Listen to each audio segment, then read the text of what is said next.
Good morning. We will now commence the meeting for the Douglas County Board of Commissioners. This is Tuesday, July 9th, 2024. Copy of Open Meetings Act is located on the north wall of the Legislative Chamber. Also, an automatic external defibrillator is also available on the back wall. Please stand for the pledge.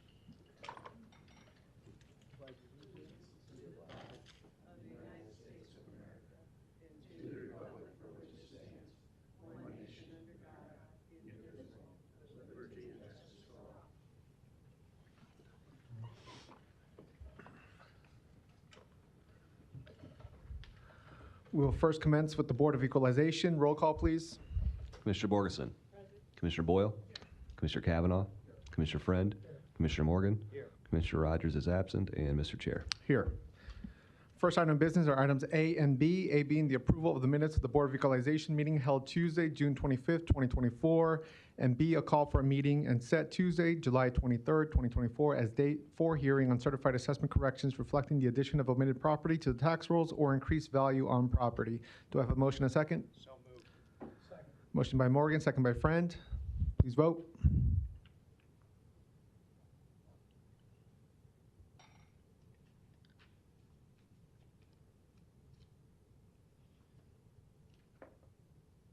Motion passes 6-0.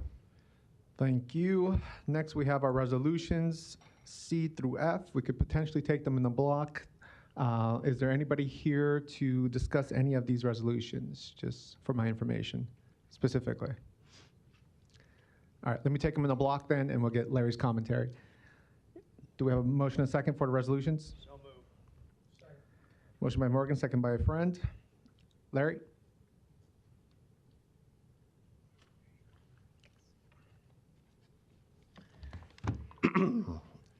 Larry Store, 5015 Lafayette Avenue, Omaha 68132.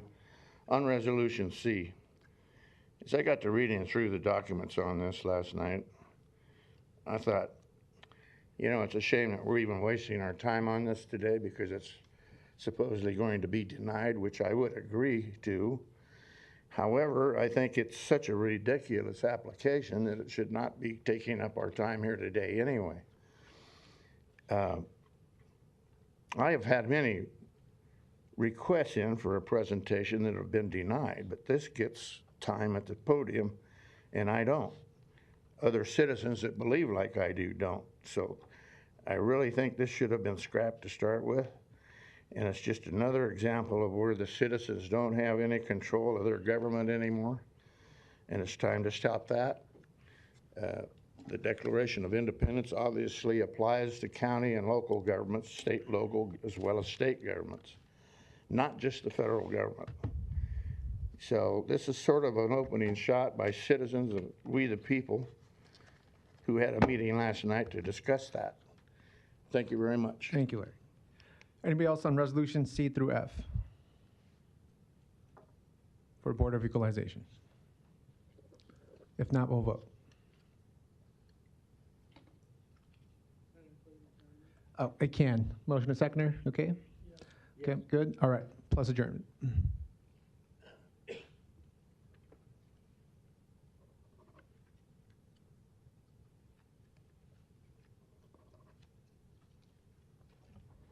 Motion passes 6-0.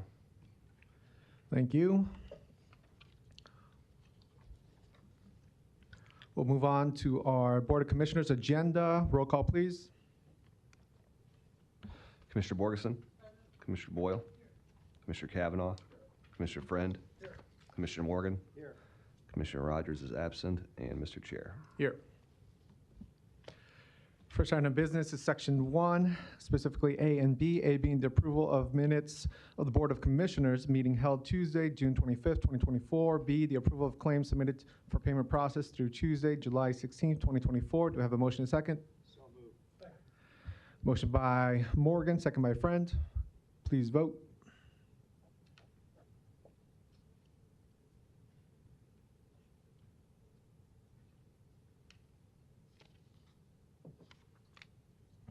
Motion passes 6-0. Thank you. Next, we have our consent agenda, items A through R. Do I have a motion and a second for discussion? So moved. Second. Motion by Morgan, second by Friend. Is there any commentary on the consent agenda items? Commissioner Kavanaugh? A couple questions for the record on item G, detention center agreement between administrative offices of the courts and probation and Douglas County Youth Center for detention services. I've reviewed this document, and we've talked about this in the past relative to compensation for children that are held pursuant to the probation office's actions, and compensation to Douglas County for those. The per diem cost, I think, is what we're talking about here. Is that correct? This is the amount that state probation. Kim, can you identify yourself, Oh, please? sorry, Kim Havakati, Deputy County Administrator. Commissioner, the per diem cost for detention is $400 per day. State probation is paying us $341 per day. Currently, or does this agreement step it up to that amount? The current amount that ended June 30th of 2024 was $334 per day. They upped it to $341 per day. Okay, but the actual cost of holding a child for a day at the Douglas County Youth Center is $400? That's correct. Okay. And the term of this agreement? The term is for 1 year, until June 30th of 2025. Thank you. I have a question on item I. Wexford Health Sources, Inc., to provide comprehensive inmate health and mental health services in the amount of approximately $11,538,073.12 per year, based on average daily population of 1,100 inmates. Is there anybody that can address this? Director Myers, thank you. Good morning, Commissioners. Michael Myers, Director of Corrections. Thanks, Mike. We have, for the last number of years, outsourced these services. And has Wexford been the vendor prior to this? No, WellPath has been our vendor, and we made the determination that it was time to make a change. Okay, so this is for $11.5+ million per year? That's correct. There may be some opportunities to go with a different model that may reduce that price down to about $11 million. And again, the term of the agreement is? We typically do these a 3-year agreement up front, but we would have an out clause if we needed to. I bring this up because we've had discussions about why are we outsourcing something for $11.5 million when we could certainly handle it, and have in the past internally, probably for a lot less. But I'm just bringing that up because it's on the consent agenda. It's an enormous amount to be on the consent agenda. So I just want people to be aware that that's what we're doing, and this will pass today. Thank you.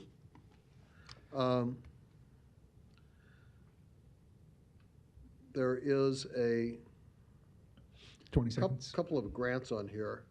Okay. And Ms. Havakati, I think these are yours as well. O and P, these are, one is an approval of an 8-month contract for the administration of the 2020-2021 OJJDP Title II funds to community providers in the amount of $35,647. These are for youth services? That's time. Commissioner, we're going to loop back around to you in just a second fine, here. thank you. We'll, Okay. we'll get to that. Commissioner Borgeson? I just wanted to request that item B be voted on separately, please. All right. And then my comments to that is I am totally against them not paying our cost, especially when the state is hammering on us about our spending, and we are doing nothing but subsidizing their responsibilities, because probation is is underneath the Nebraska Supreme Court's jurisdiction, not ours. And just for record purposes, we have a time to release data for June. And kids that have been in our youth center charged as adults have been sitting there for 166 days. Predisposition youth have been sitting there for 40, and probation youth have been sitting there for 61, with 15 of those having release orders that have not been released. And so when we have people knocking at us about the number of kids we have in our youth center, this is a problem, especially when they're sitting there and not moving through the system as they're supposed to be moving. And again, on the counties, it affects our budget as well. So I'm pretty upset about this because, again, it is our cost. The state has, again, hammered on us for the last year about our spending. And this is just one of many examples of what county government has to subsidize state services for. So I'm not real happy about the agreement. Doesn't have to do with anybody who negotiated it. Again, it's the state failing to do their part in paying for their responsibilities. Thank you. Commissioner, you wanted G separately? Okay, got it, thank you. And without objection, we'll do that. We'll loop back around to Commissioner Kavanaugh to finish his commentary. Yes, thank you. The items that I was inquiring about are O and P. Both of these appear to be grants. O is approval of an 8-month contract for the administration of 2020-2021 OJJDP Title II funds to community providers. Urban League, Nebraska, $34,647 grant funded, budgeted. And Ms. Havakati, we were just about to discuss that. What's the source of the grant? Kim Havakati, Deputy County Administrator. The source of the grant is a federal grant to combat racial and ethnic disparities, and these funds go to community-based providers in the targeted areas of our community to do community-based services. Now, this one in particular, Commissioner, was awarded by the board to the Goal Center, but the Goal Center is no longer in existence and has been taken over by the Urban League, so this money is being transferred over to the Urban League to finish out the terms of the Goals contract. And what's the term? The end of December of 2024. And P, approval of agreement for grant-funded stability services for the use by the HOME program as an alternative to detention. Netter Enterprises LLC for day and evening reporting services and in-home family support. It doesn't have a grant amount, it says grant funds. Kim Havakati, Deputy County Administrator. That also is a 2022 OJJDP Title II grant that we use to pay for our stability services with the home program. Do we know the approximate amount of that? This is a fee-for-service basis, so it's so much per day when we use the service, and if we don't use the service, Commissioner, we do not pay. So there's like a per diem cost for these services? It's a per diem cost, correct. Do we know what that is? It was in the contract. I believe day and evening reporting is $169 per day. Neither of these are from Douglas County funds. They're from federal funds. They're 100% federal grant funds. Thank you. That's all. Thank you, Commissioner. Anything else on the consent agenda? Commissioner Boyle. Yeah. So thank you. I just wanted to piggyback on what Commissioner Borgeson was saying. I think it's important for Douglas County taxpayers to know that we are Douglas County taxpayers are subsidizing the costs of keeping kids at the youth center. So this is the responsibility of the state probation office, and they're not paying us what it takes to just keep a child there safely per day. So Douglas County taxpayers should be quite upset about the fact that you are subsidizing something that is the responsibility of the state.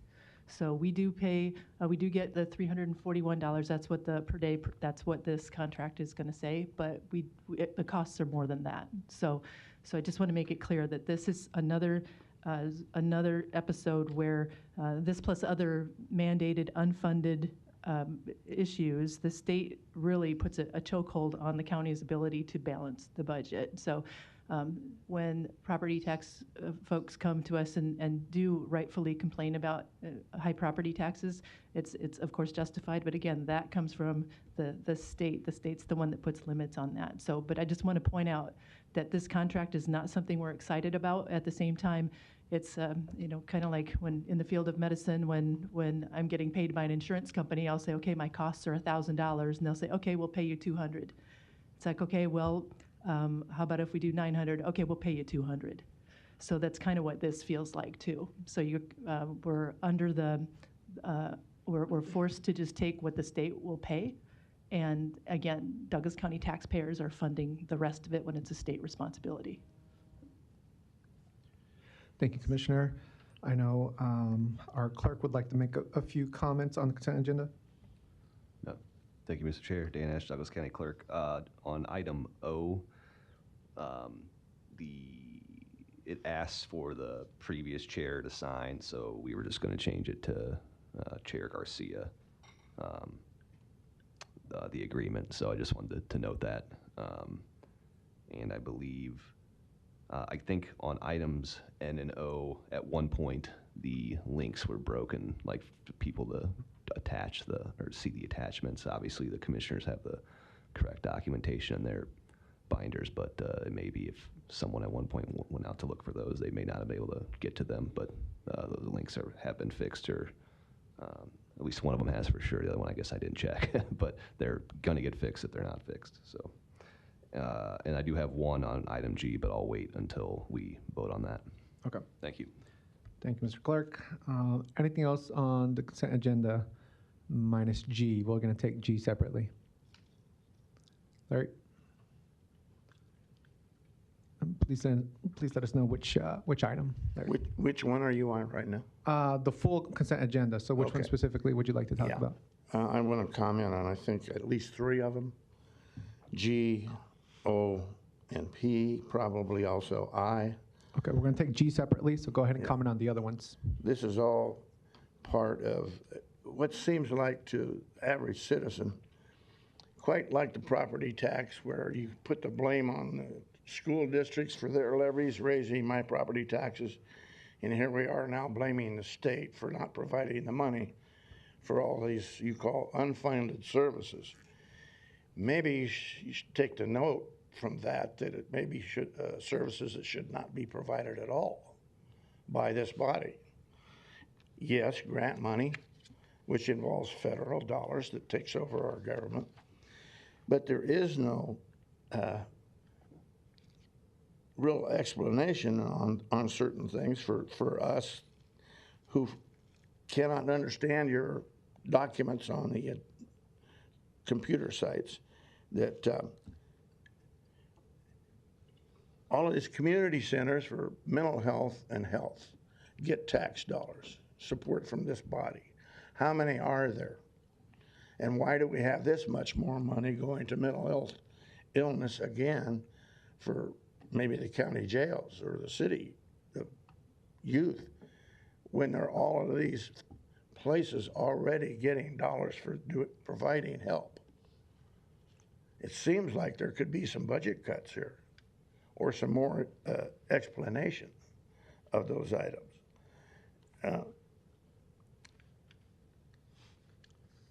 Detention center agreement. Again, how many of the citizens are actually approving these programs? Did they get to vote on them? Probably not. So maybe it shouldn't be done. Maybe it's not working. We have a mental health crisis we hear every week. Why? Why is it not working? Who is it not working for? And oh my gosh, another $11 million? Why? Don't throw money down a rat hole. Stability services, grant funded, but yes, it comes out of tax dollars somewhere, doesn't it? And when that goes away, are you going to be able to blame the state for not providing the money for that? How are you going to get it? You know what? You'll be getting it from me. And you'll be driving me over to Iowa. Probably already have. So it's time for you to cut back on unnecessary programs that don't work and stop spending money you don't have. Stop asking the federal government for it. Thank you. Anything else on consent agenda? If not, we'll vote on items, all items minus G.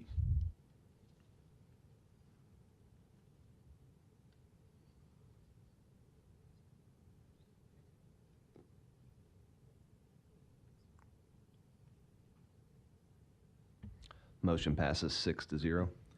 Thank you. We'll now take up item G, detention center agreement between probation and DCYC.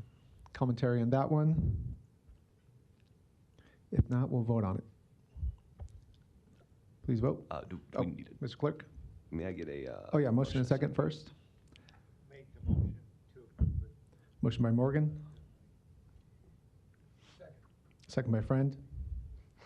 All right, Okay. now, And then before we vote, just wanted to note there's a misspelling we're going to correct on the resolution. The dollar amount, the numerical is listed correctly, but the spelling had a typo that we're going to correct after you all approve it. Or- Okay. All right. thank you. Please vote.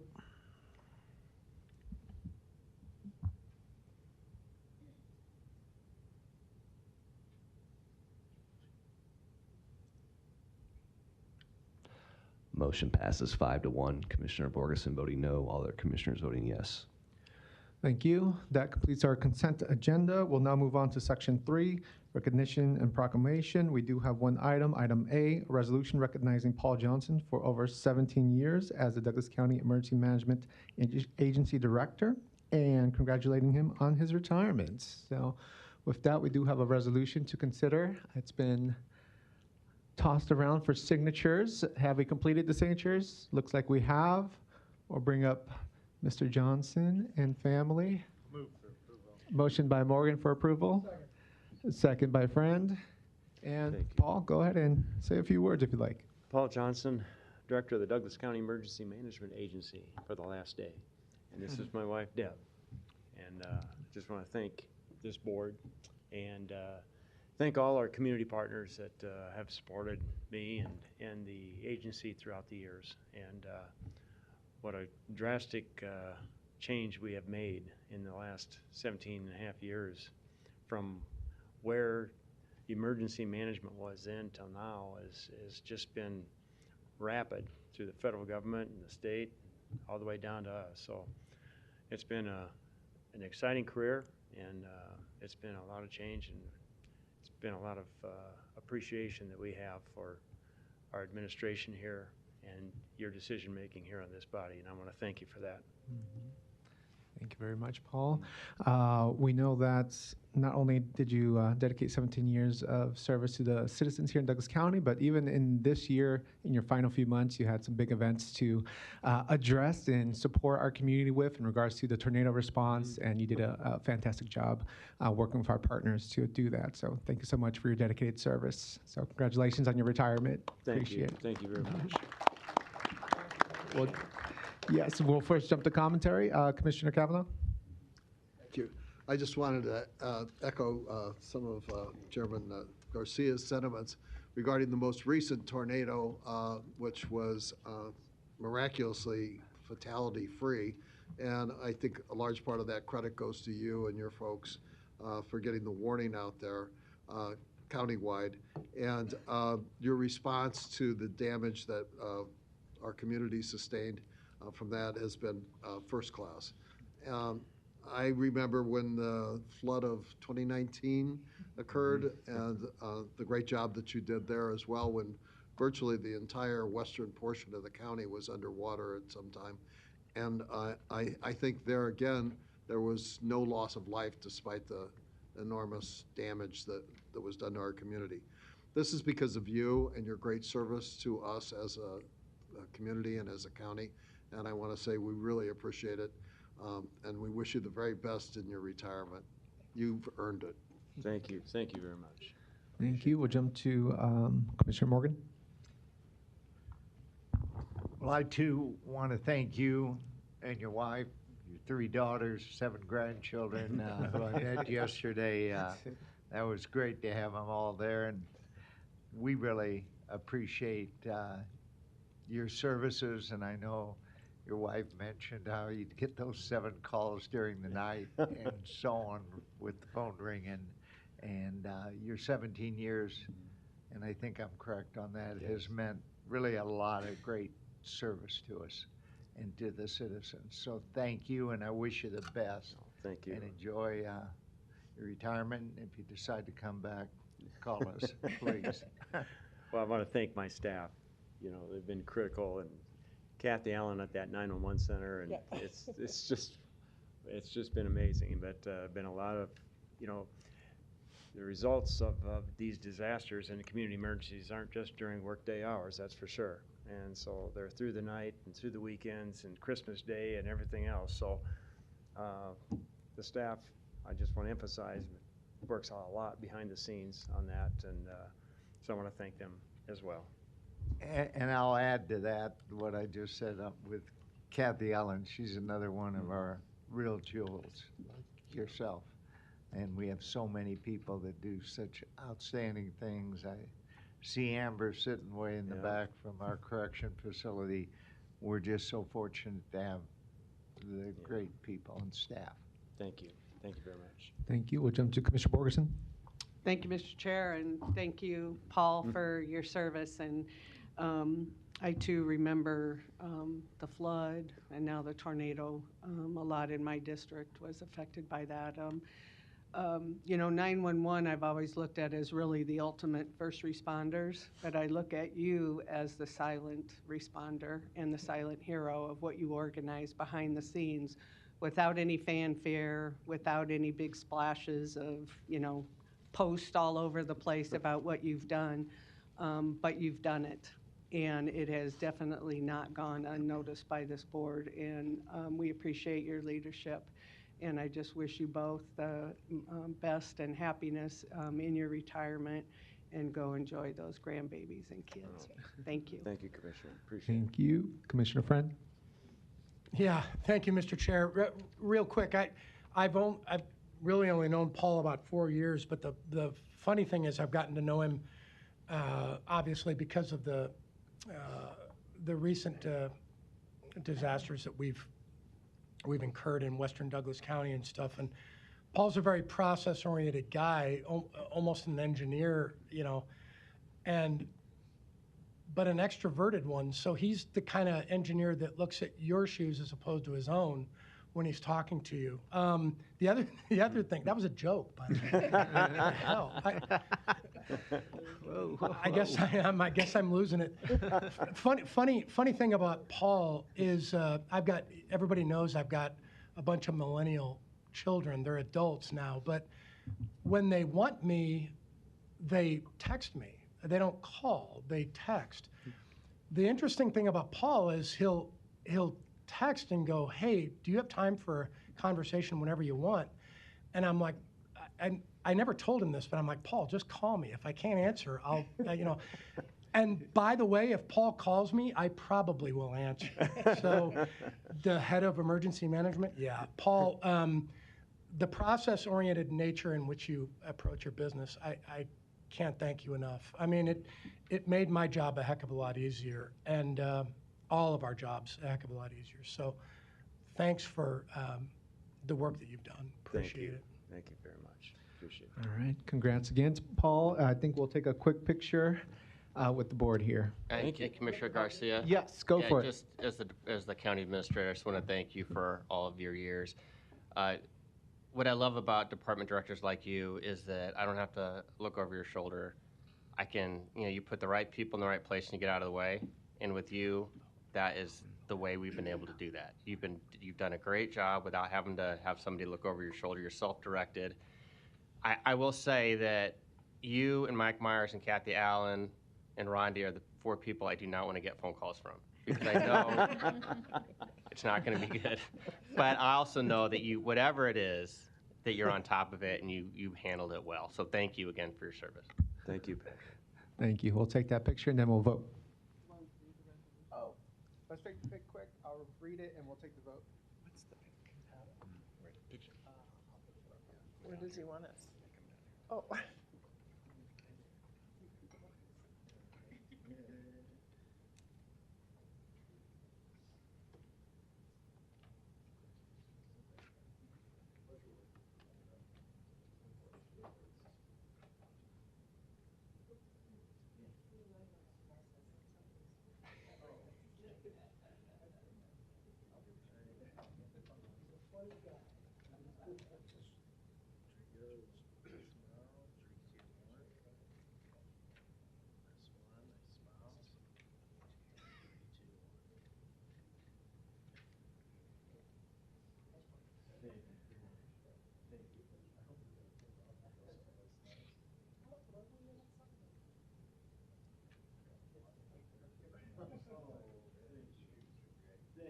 Good to see you again. Yeah, you can, yeah.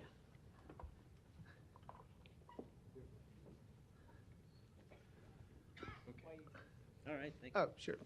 So we know what we're voting into the record here. Paul, we'll go ahead and read the resolution, then we'll vote on it. It says, whereas Mr. Paul Johnson, originally from Cedar Falls, Iowa, began his employment with Douglas County on November 13, 2006, and has served as the director of Douglas County Emergency Management Agency with dedication and distinction for nearly 18 years. And whereas Mr. Johnson moved to Omaha from Milwaukee, Wisconsin, for a job at HCR Engineering. He also owned his own consulting firm before joining Douglas County. And whereas his passion for emergency management stemmed from his desire to have a positive impact during community emergencies and natural disasters. And whereas during his tenure at Douglas County, Mr. Johnson addressed the planning, responding, and recovery issues associated with 19 community emergencies and natural disasters. And he played a pivotal role in updating the Emergency Operations Center from the Cold War civil defense model to the post 9/11 emergency management model. And whereas Mr. Johnson's career was marked by significant challenges, including the 2011 flood along the Missouri River, where he managed the situation while maintaining normal city and Eppley airfield operations during the College World Series, and the 2019 flood along the Elkhorn and Platte Rivers, where his quick thinking and leadership ensured the safety of displaced residents who had to be airlifted to safety by National Guard helicopters. And whereas Mr. Johnson's career was fulfilling due to the many changes in emergency management and the many people he had the privilege to work with, earning him the admiration and respect of his coworkers and colleagues for his leadership and ability to work well with others. And whereas Mr. Johnson said he looks forward to spending more time with family and friends and enjoying traveling during his retirement. Now therefore be it resolved by this Board of Commissioners, Douglas County, Nebraska, that this board hereby recognizes Paul Johnson for his over 17 years as the Douglas County Emergency Management Agency Director and congratulates him on his retirement. So with that being said, we'll vote.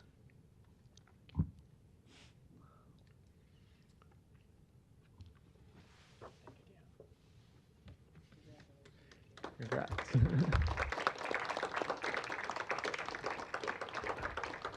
Motion passes 6-0.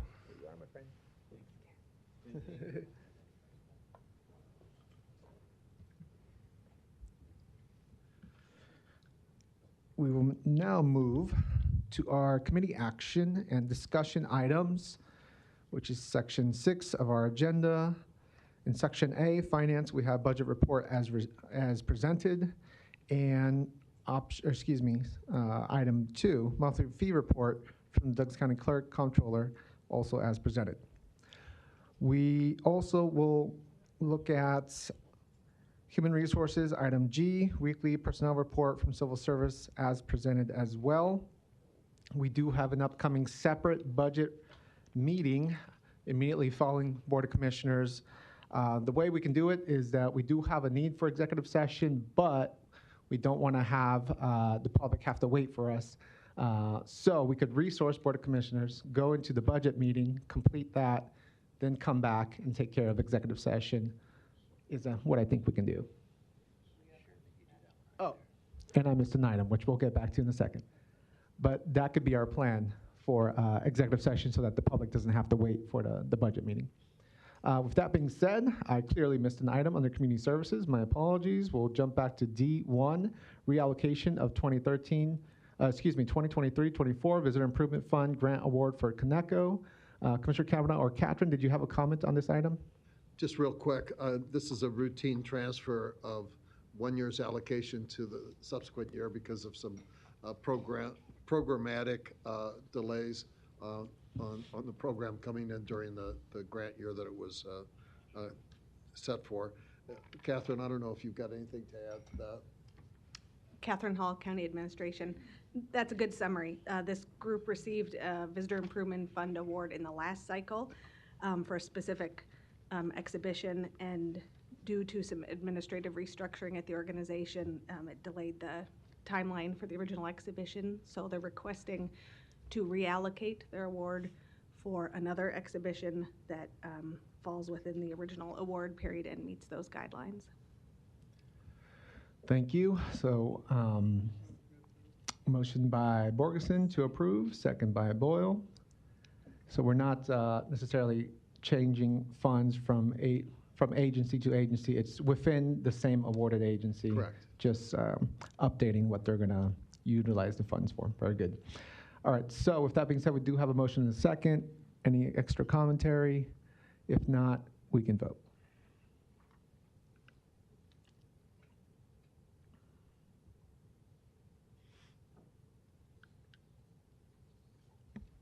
Motion passes 6-0. Thank you. That completes everything except for executive session, which we'll get back to after a recess, which will allow us to do the budget meeting. So do we have a motion and a second for recess? Motion by Morgan, second by Commissioner Boyle. And we'll vote on that. Give me one moment, please. Did you have a comment, Commissioner Kavanaugh? Just a reminder to people that there will be a Community Services Committee hearing at 1:30 in 903 regarding the Visitor Improvement Fund grant awards for the 24-25 calendar year and the Visitor Improvement Fund grant policy considerations. Thank you. Thank you. While we're pulling things up, I'll also mention that we do not have a meeting next week. We will return on, I believe, July 23rd. Yes, that's correct. All right, so we do have a motion and a second for recess. The PowerPoint is up for the next meeting, but first we have to vote on the recess.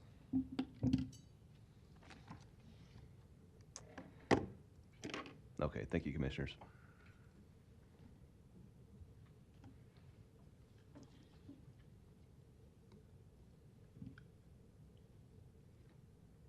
Motion passes 6-0.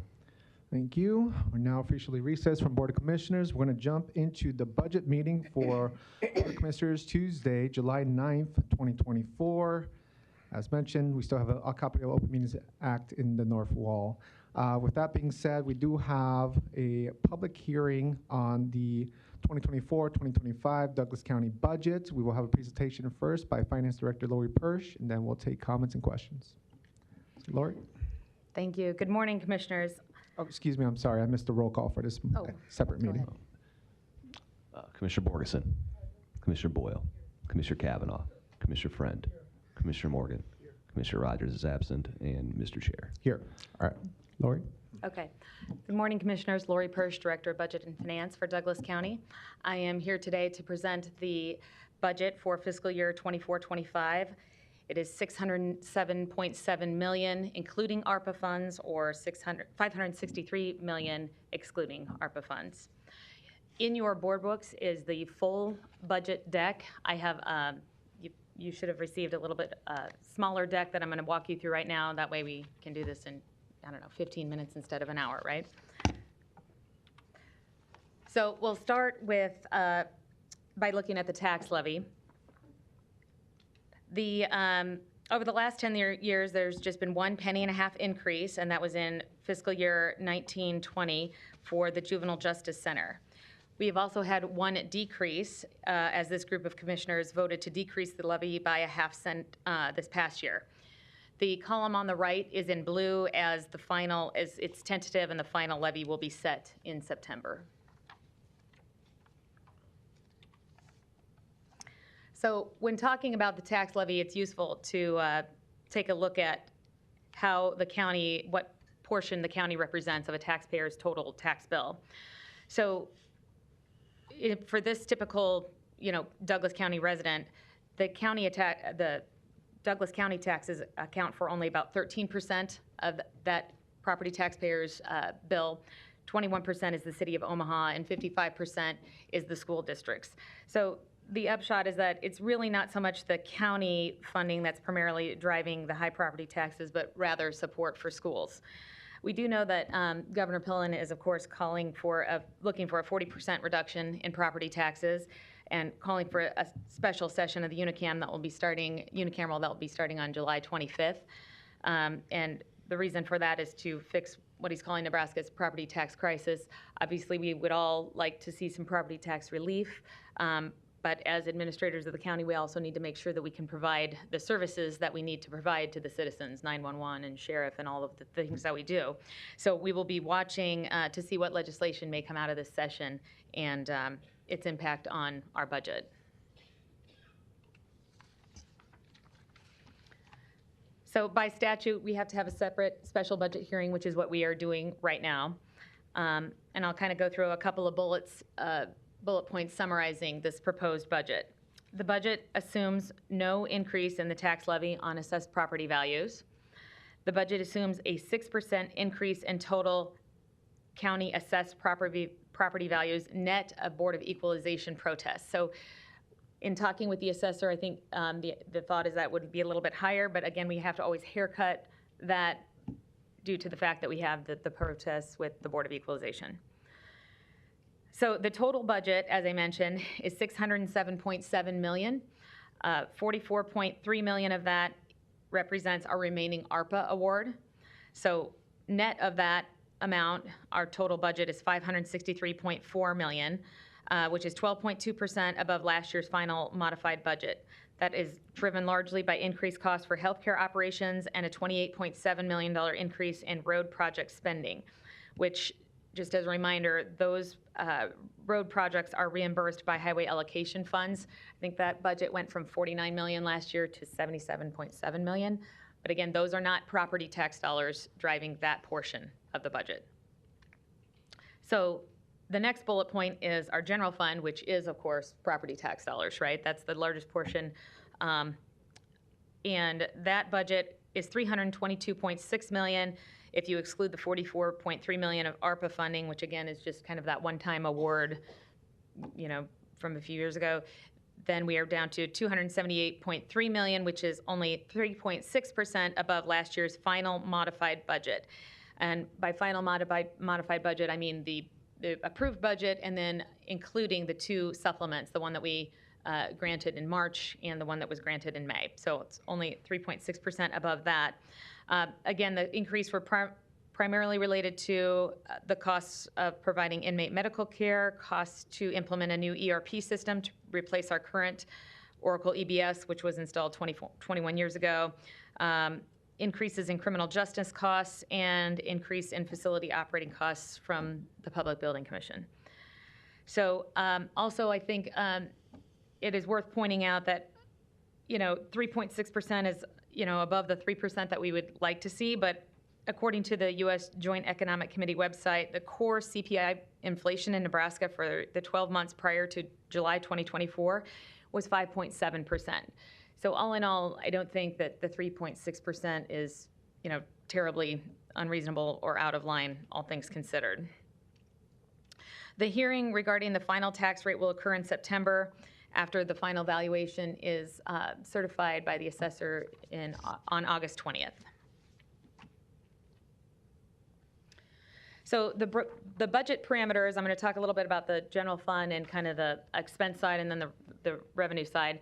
The parameters for 24-25, as set in our budget call letter, were a 3% increase for salaries and a 1.5% increase for all other expenses. And that's how we set the budget targets. Of course, the departments actually only get half of that salary increase because we budget that for the first 6 months, and then at the end of December, the board here gets to decide what they're going to do for salary increases for the next calendar year, which of course encompasses the salary increase for the last 6 months of the fiscal year, and we use the salary adjustment fund to accommodate that. So there were 7 departments that were not able to, whose budget requests came in over target. Those departments are listed here. The sheriff, the county attorney, public defender, corrections, emergency management, DOTComm, and GIS, in total about $8.3 million for their requests above target.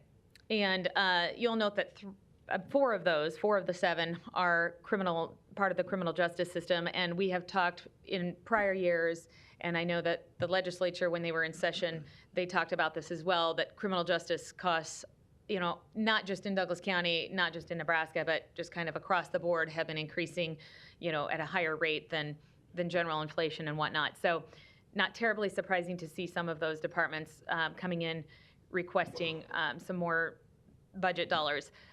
Of course, the big one that jumps off the page is the $5.75 million for corrections. $4 million of that is related to the increase in inmate medical care, and I assure you that I know Director Myers and his team, and along with some of the commissioners, have been working to try to figure out ways to see if we can minimize that additional expense, whether that be insourcing or working with the outsourced providers. So there is focus on that. I do realize that one looks like a pretty big number. So a couple of the revenue drivers, largely the revenues are similar year over year with some slight increases. We do have a couple of drivers that are the assumed 6% increase in assessed property valuations will bring in additional $10.7 million in revenue. And then interest income due to the sustained higher interest rates, $2.7 million. So in total, about $13.4 million with those 2 items. Again, that interest income isn't anywhere near what we had seen through this last fiscal year, because while we're anticipating that rates will stay high for a portion of the fiscal year, we're not anticipating they will stay that high for the entire fiscal year. In fact, in total, year-to-date revenues from the treasurer as of 6/28/24, so basically for the fiscal year that was just ended, were $36.7 million. We have only included $31.9 million in revenues from the treasurers for FY 24-25. So there is a significant decrease there that we have accounted for, about $4.8 million. Nonetheless, I did want to point out that our revenues are enough to cover our expenses, inclusive of the requested budget overages for those departments that came in over target, those departments on the previous page, these departments. It is razor thin. We are break even, but there is no surplus. There's no deficit. It is razor thin. We are balanced. The end. No extra. All right. The next slide here shows the source of revenues that support our operations. So I'm going to use the analogy that I used last year that I stole from my predecessor, Joe, but most governments are a 3-legged stool. They have property taxes, income taxes, and sales tax. As you all know, Douglas County solely relies on property tax to support their operations, their general fund operations. So that's the property taxes, as you can see from this pie chart, are just shy of 50% of our total operational revenue. The only other revenue line item that is double digits in terms of being a percentage of revenue is the departmental revenue, which represents about 22% of operating revenues. So roughly 70% of revenue is covered by those 2 items in covering our operations. We do also have another tax stream, and that is inheritance tax, but those dollars are not used to support general fund operations. Those inheritance tax receipts can be unreliable as they can fluctuate year to year, and they're also always continually on the chopping block down in the unicameral, so we don't want to make that be one of our primary operating sources of revenue. So the next slide here goes through our transfers. So transfers for this fiscal year that just ended were $18 million, slated to be about $25 million for next year. That is a $7.1 million increase. But if you back out the transfer from the inheritance tax fund balance of 4.2 million, we moved that over to set some funds aside to pay for our new ERP system. Like I said earlier, I think I mentioned we've been on the Oracle EBS on-prem system for 21 years, and it's time for an upgrade. So not the cheapest project to undertake, so we wanted to make sure that we had set some funds aside because we had not previously encumbered funds for that. So that explains that jump. And then you can see, inheritance tax is an important part of our budget. It is used to help fund social services such as the Douglas County Health Center and CMHC. Again, I mentioned this and probably be beating this to death, but it is not used for general fund operations. Those are supported by property tax alone. But you can see even just 4 years ago in 2020, our receipts were only 11 million. 2023, so not this year that just ended, but the prior year was the highest, was our record of 26.5 million. As of 6/21, we were 21 million roughly. I think when I looked at the report from 6/28, I think we're like 22.1 million in revenue. So you can see the fund balance as of 6/30 was 36.9 million, and then we anticipate collecting. We've got in the budget anticipated collections of 18 million in inheritance tax this year, and then the disbursements of 22.2 million, which if you look up above, there's the 18 million plus the 4.2 for the ERP system. So that would really leave us with a remaining fund balance at the end of this next fiscal year of 32.7 million. And this last slide shows the change in taxable valuations over the past 20 years. You can see that valuations have more than doubled. Obviously, there was a very large increase last year of 12.2%. I think that was the highest in the last 20 years. We obviously do not anticipate valuations will continue to increase at such rates, especially with on the commercial side.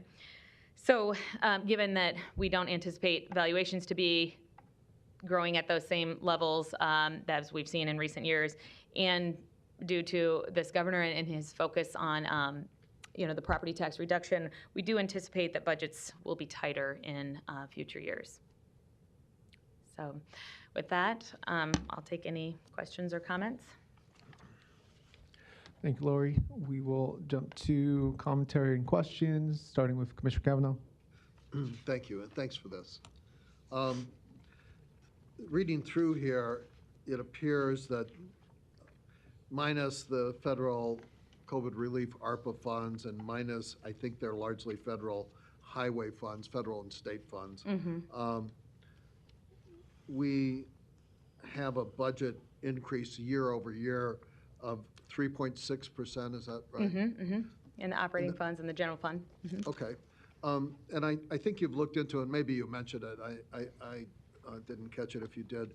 The annual inflation for the last year has run about what? 5.7% in Nebraska for the 12 months prior to this month, prior to July of 2024. Okay, so the 3.6% overall budget increase is substantially lower than what the national Our inflation departments has have been. done a good job of, for the most part, staying within the targets that we set. I appreciate that. I'm looking through here, and it's probably in some other documents for expenditures, but I do notice a couple of things here that I wanted to make sure that we were right about. The income that we receive in addition to the COVID relief funds and the ARPA funds from the federal government include funding for health care. I think it's primarily probably Medicare and Medicaid funding.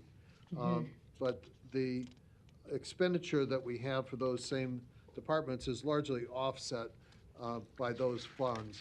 And I have it here someplace. Yes, largely offset. I think, not entirely, but largely. So I think the For the Douglas County Health Center, their total budget expenditures for this coming year are $46.5 million. Their budgeted incoming revenues from things like you mentioned, Medicare, Medicaid, and whatnot, $35.9 million. So there's, say $10.5 million that will need to be funded by the county. So the Douglas County Health Center, we're budgeting for 46.5 million. 35.9 million, almost 36 million of that is offset by federal funding. Right. So 80%, whatever. The Community Mental Health Center, we're budgeting for 22.3 million. 10.7 million of that, the same federal monies, so 50% roughly. And the Health Department, 22.9 million, and revenues from that department outside of Douglas County revenues is 18 million. So again, substantially, those three big health related costs are offset.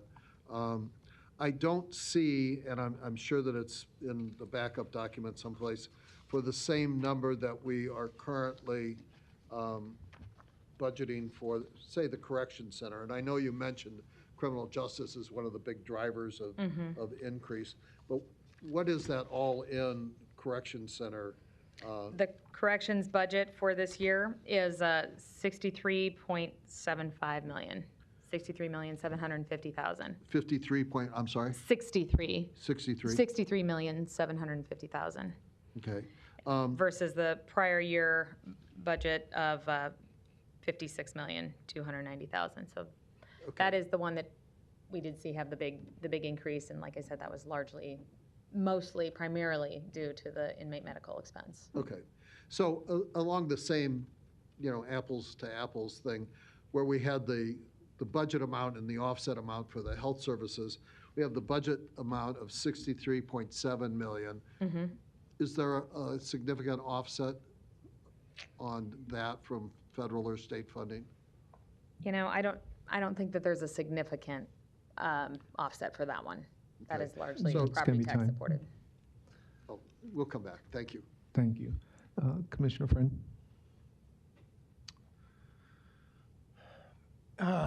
Thank you, Mr. Chair. I don't know if it's necessarily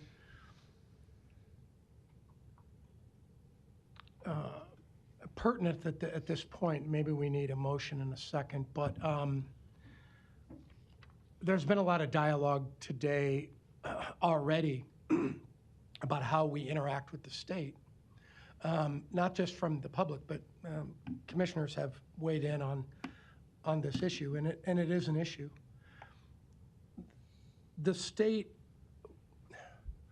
what Lori inherited when she got this job is to look out at the landscape and realize that, and I've said this before, but I've said it in a different way, when the state operates in its appropriation function, there's a significant portion of appropriation authority that's granted to the Appropriations Committee, for example, by state statute, along with executive veto of power.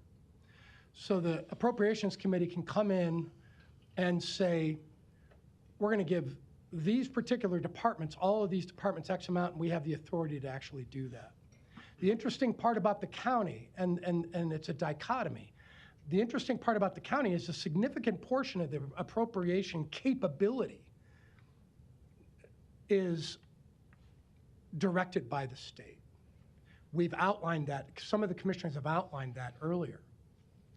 Funny part about it is what Lori inherited, and Joe knew a long time ago, is you start with statutorily directed services. We have 111 services, give or take a few in any given year, services and departments that the county funds, 111 of them. Statutorily directed, that means there's a statute out there that says the county, you're gonna deal with this. 73 services of those 111. Mandated by the state. So there's a statute behind it that says you don't have any choice. You're going to do it. If you violate it, we will sue you. There's nothing you can do about it. 64 services or departments, no option. you will do it. Non-mandated. State does not speak to it. They don't speak to it statutorily. They don't speak to it in any other fashion. Non-mandated services or departments, 27. Remember, we have 111 services and departments. We only have 27 that are not mandated. Federal and state reimbursement. Commissioner Kavanaugh made a good point on this. Federal and state reimbursement for services and departments.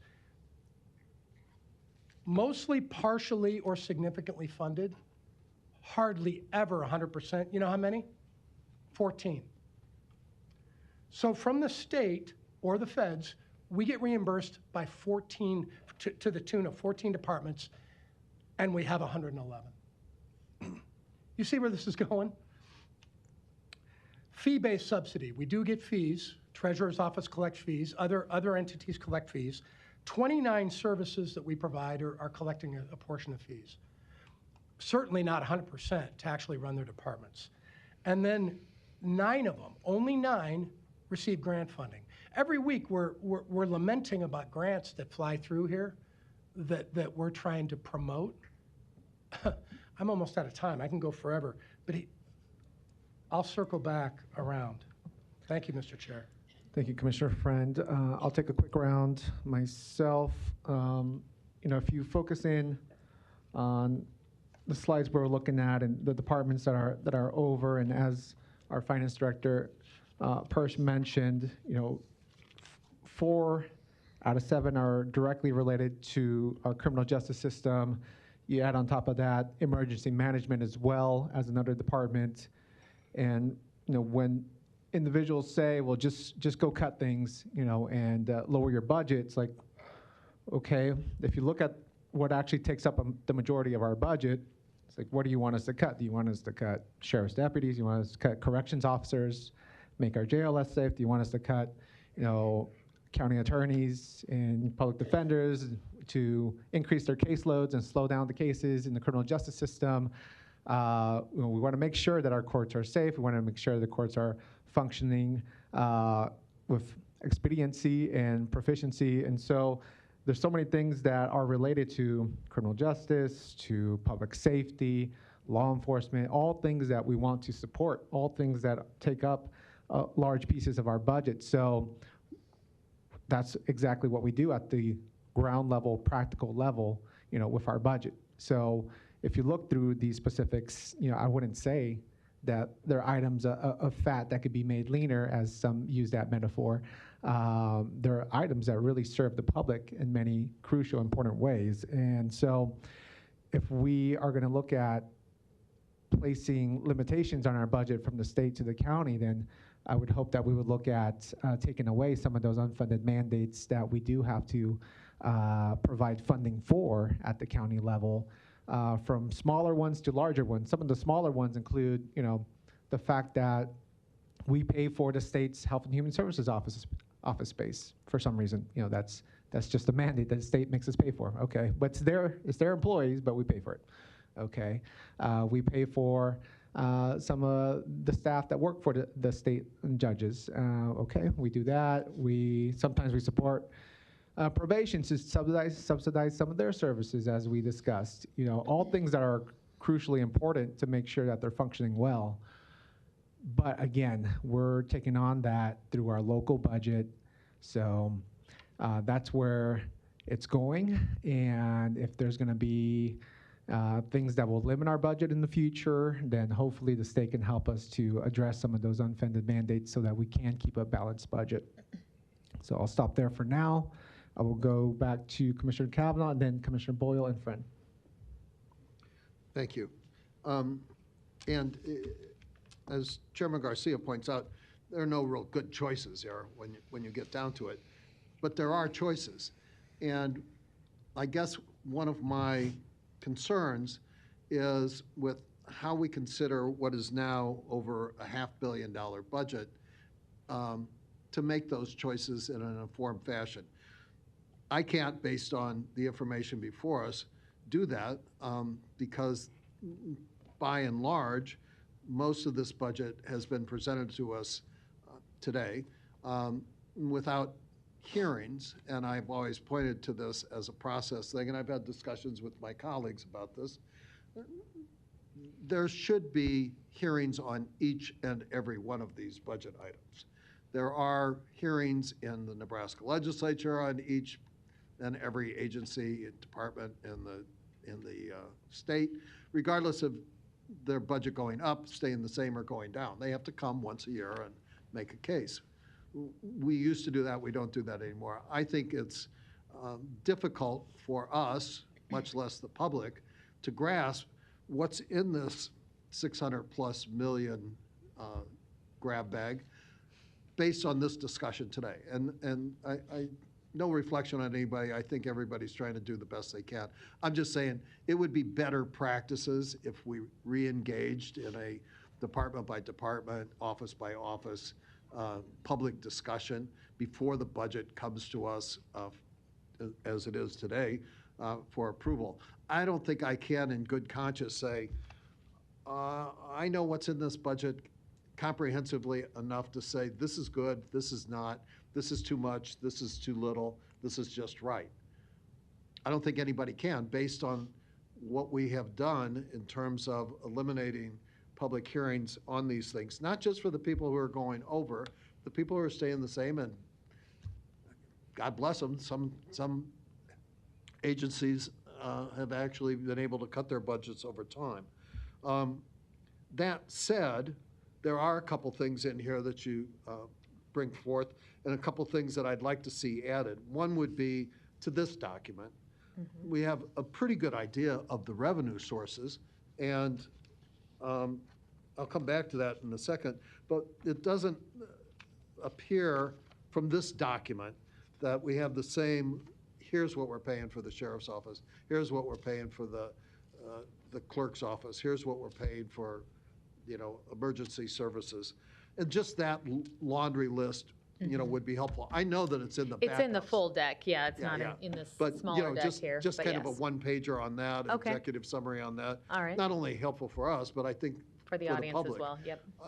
If I gave this to, a constituent, and I said, okay, pull out what the treasurer's office costs, it would be difficult for them to do that. I'm just Okay. saying, I I know can those include numbers that exist. I know next they're in year. our backup documents. It's a matter of making the public aware. And hearings do this as well. I mean, people can actually come, they can now Zoom in and get a real-time thing. But this has two, I think, glaring lessons. First of all, the criminal justice system is one of the drivers of budget increases.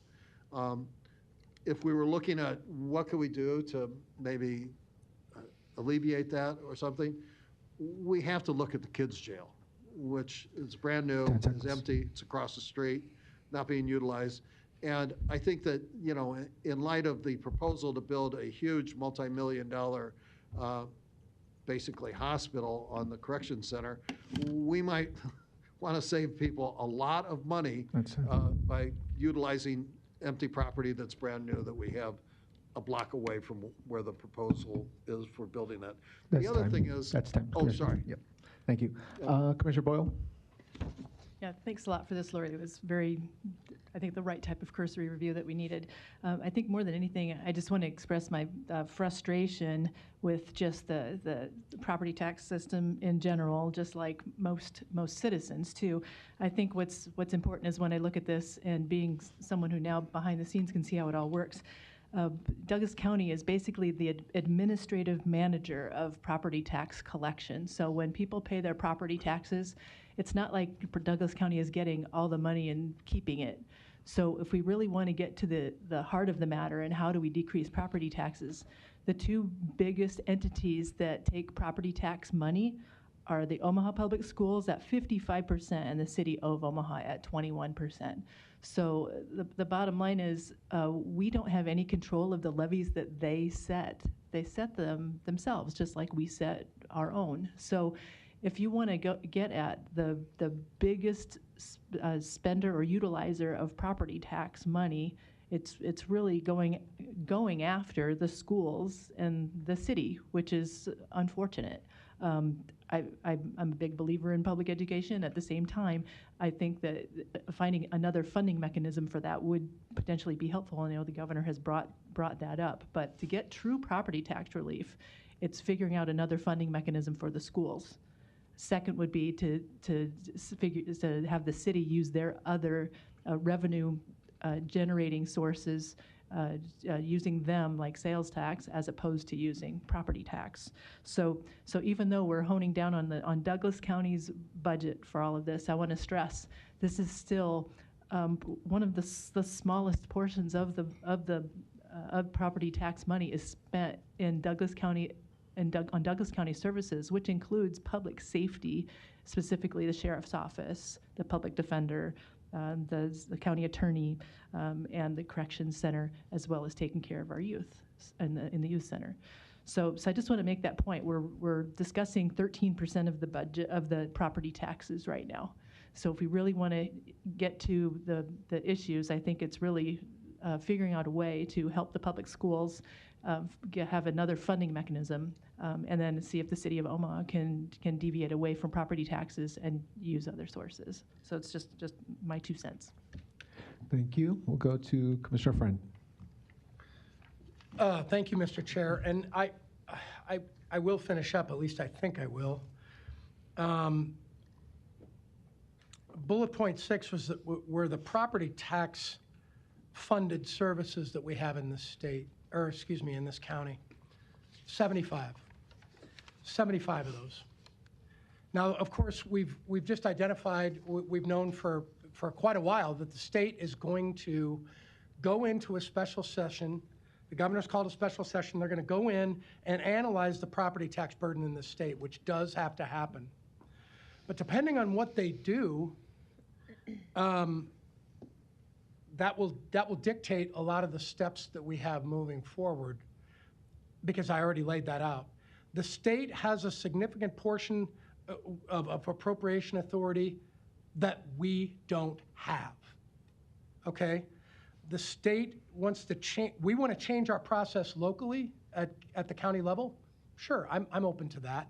Do we need more finance committee hearings? Possibly, or meetings to talk about what this budget is going to look like and what type of problems are on the horizon?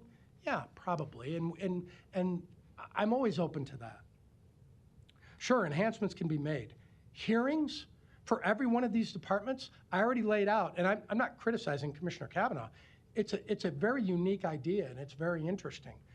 Problem is, almost everything that we do is mechanical. We were laughing about engineers earlier. Almost everything we do is like an engineer. We're crunching numbers based on the 13% that Commissioner Boyle had pointed out that we actually get. We're crunching numbers. The legislature doesn't do that. You know what they do? I was there. I saw it. We had a $600 million shortfall when Governor Johans was governor. They go into the appropriations. They start the appropriations process. You know what they do? There's all types of bantering back and forth, and there's all types of ways to try to figure out how to cut the budget. Because they have the statutory authority to do it, and so did the governor. The governor goes 10% across the board. You would have thought that you assassinated everybody at UNL. It was unbelievable. The lobby was freaking out. So here's what ended up happening. They go in and they find a new way to tax people. They go out and they go get the legislature, in its infinite wisdom, goes out and goes and finds a service that's not being taxed. And they gobble up the $500 million or the $600 million. We don't have that. If I have that capability, somebody tap me on the shoulder and tell me that I have that capability, that I can go out and find a new source of taxation, and I can say, you know what, the people that we represent in Douglas County, we as commissioners are now going to tax you for this. Show me the statute that gives me that authority. So for goodness sake, why are we going to have appropriations hearings that say, oh, by the way, sheriff, and by the way, a public defender, and by the way, clerk of the court, and by the way, all you people, you're not getting this money. Really? And they're going to turn around and say, no, we are, because the legislature says we get it. It's superfluous. I wouldn't say it's a waste of time. We can change our processes. But if we have hearings on every one of these, you know what I do? I sit there and go, Boy, I wish I had some authority. I don't. Thank you for your input. Look, can we cut 15 seconds? Can we cut non-mandated services? You bet. Do we need to do analysis and make sure that we do it in the right way and inform people that they're going to be losing their jobs? I think we do. Thank you, Mr. Chair. Thank you, Commissioner Friend. Commissioner Kavanaugh, third round, 2-minute round. Just to what my colleague, Commissioner Friend brought up, why have these hearings? And, you know, we might realize some cuts. The big real reason is tell the public what we're spending their money on. Tell people, make it public. And, you know, if there is no cut, okay, but at least people are going to have the opportunity to know we're spending millions and millions of dollars on this thing. What do you think? That's the big thing that we're missing right now, and it's missing on this board, too. Tell us what you're spending the money on. If we do nothing, at least we'll be informed. As to, and I have to agree with Commissioner Friend on this, the idea of changing property tax levels, you have to create alternative revenue streams. Absolutely. We run a great risk of losing a big revenue stream here on inheritance tax, which I think is this year over $20 million.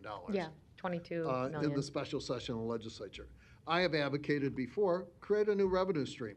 Legalize marijuana, for instance, and do what all of our surrounding states are doing, realizing hundreds of millions of dollars of new revenue that many people don't have to pay. If you want to find a tax that you like, find one that you don't have to pay. But you know, that's a different discussion, and it's for the legislature to do, not for us. Hopefully, when that day comes, and it will, the counties will be cut in on that revenue stream, and we can do something realistic about property taxes. The idea here is we don't have a process that informs us or the public, and as a result of that, I'm not going to be able to vote for this budget just based on the fact that I don't have enough information. It's, again, this is the one and only time that apparently we're going to have this discussion. We're missing one of our members here today, and so, you know, my inclination would be to put this off for further discussion. Thank you. Thank you. Commissioner Friend, third round, 2-minute round. Thank you, Mr. Chair. I was laughing with Commissioner Kavanaugh earlier. I do enjoy this dialogue back and forth because here's the thing. He's not woefully mistaken, but he's a little bit mistaken. He's not way off the reservation, but he's a little bit, there's a little bit of misinformation, if you will. Do you know that you can go out and look at this budget every week? I've been prepared for this for an awful long time. I knew what this was going to look like. We're informing the public right now. I just took 5 minutes to go through 6 different areas of the way we are positioned to do our mechanical work. Not our esoteric, ideological work, our mechanical work. And again, remember, we've just spent 25 minutes going through this, and I think it's healthy. Do we have to do more? I would agree with Commissioner Kavanaugh in this regard. Yeah, we probably do, and I'd be very open to actually giving some of this information in more diverse public forums that are going to be more educational. But at the end of the whole discussion, this isn't a prediction. This is a fact. Here's what I'll learn. Okay, I can fund this. I can't fund this. And now we're going to have to make some decisions. It just so happens that now those decisions in regard to what I can't fund, what we can't fund, are very limited. And the legislature and the governor are about to limit them even more. What I want to see is what they do. And then I'm going to know what type of mechanical approach that we as commissioners have to take. We can just start making all kinds of budget decisions and cut 4 departments today. I know what they are. I'm not going to name them. I can make a motion. I can make a motion on one of any four of those departments to cut. We could probably save anywhere from $10 million to $12 million with those four departments. I think it's, to Commissioner Kavanaugh's point, a little unfair if I come out there and make a motion and somebody seconds it right now and we cut four departments. Didn't have any hearings. We didn't go into the Finance Committee and do it. There needs to be some light shown on that as time goes on. To Commissioner Garcia's point, Chair Garcia, we're kind of willing to do it, but some analysis needs to be applied. 10 seconds. 50, oh. Yeah, it's kind of been bouncing around. How much time do I have? 10 seconds. All right, that's enough. Thank you, Mr. Chair. Thank you, Commissioner Friend. Commissioner Morgan. Okay, when you talk about property taxes, and Mike Boyle and I started on this probably 3 or 4 years ago, trying to get a cap on what property taxes could be raised. And there was a bill introduced, and I think and wish the governor and the legislature had moved it forward, where you could only raise property values 5% a year on residential homes, period. And that is in effect in many states. It takes a vote of the people, and I think 70% of the people would vote for it. And I can give you addresses of homes at 63rd and Poppleton or Hamilton Street that I was down here yesterday for a citizen, and the property taxes from what he bought it for 2 years ago went up 100%. And he bought it just 2 years ago. I can name others that are 50%. If you had that 5% increase period, I think the citizens would be very, very satisfied. What else the legislature and the governor may do is great too, to look at how they can fund the schools in another way. So that's one thing. The second thing I want to say is I hope that gets some attention for the future, and also the governor's proposal can get the 33 votes, which I think is a challenge, but hopefully might get there. I want to thank Lori Persh. This is her first budget. She's worked diligently on it, and I'm not just saying that to be nice. I'd rather say it behind her back, and have said it behind her back. She does an excellent job of really working at this. And of course, we're fortunate with the Sheriff's Department being fully staffed, where the Omaha Police, I think, are down about 110 or 20 officers right now from what I've heard at a Sheriff Merit Commission last week that I attended at the Sheriff's Office. So I think we are doing a good job, and I know we face some other challenges in recent times with our correction facility.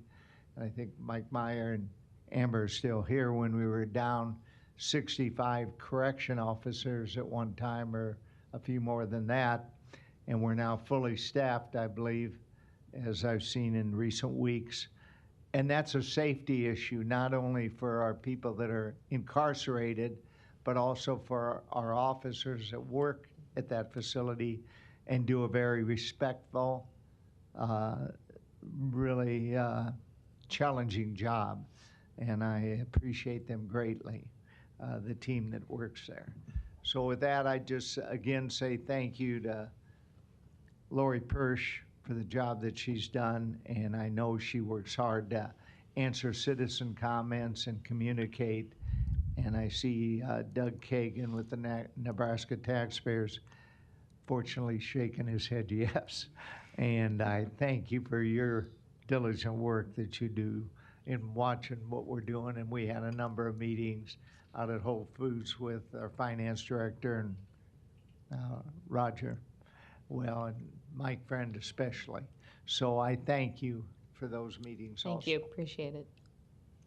Thank you, Commissioner Morgan. Before we jump to citizen comments, can I get that official motion and second for the budget as presented for 24-25? We need I'd to- so move.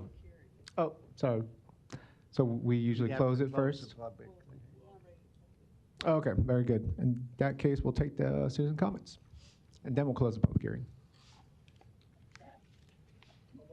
Yes, please.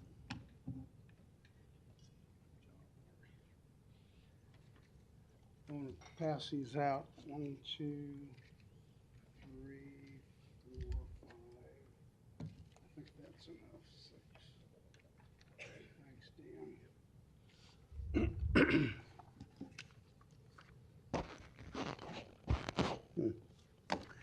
Good morning, Doug Kagan, 416 South 130th Street, representing Nebraska Taxpayers for Freedom. First, we appreciate the Chief Financial Officer making a PowerPoint presentation available to taxpayers. We view the overall budget positively, particularly it's not raising the tax levy.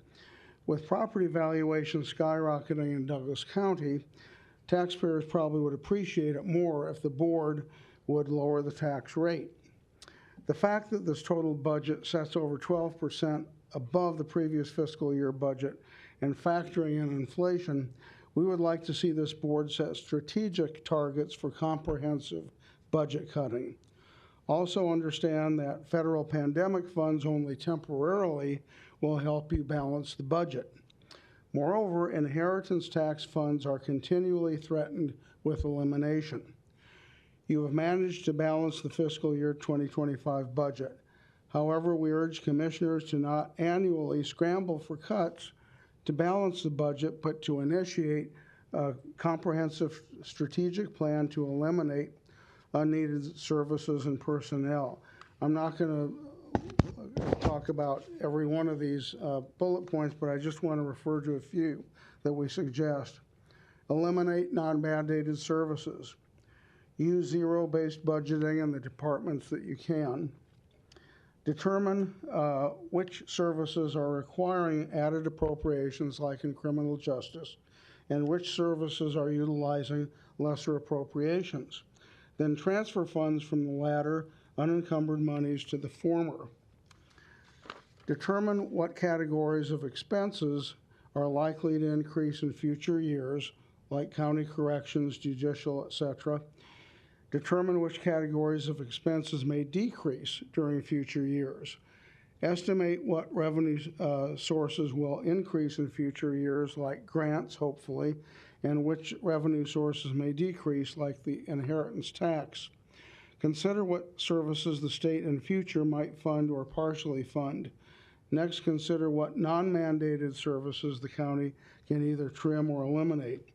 Only then will county taxpayers truly have confidence in the fiscal responsibility of this county board.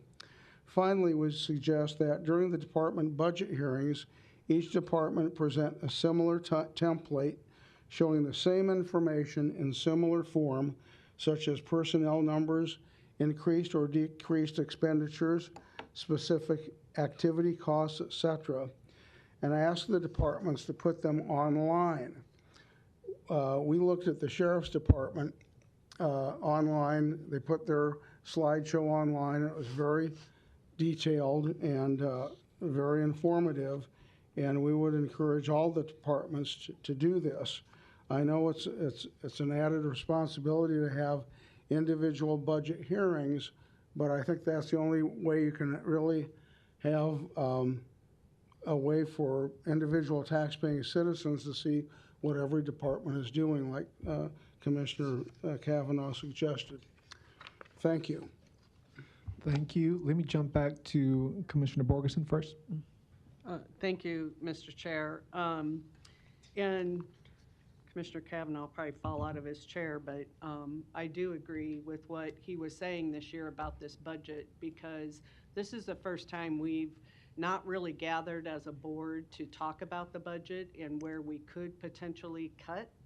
It was just, this is what everybody said, and this is what we're going to do.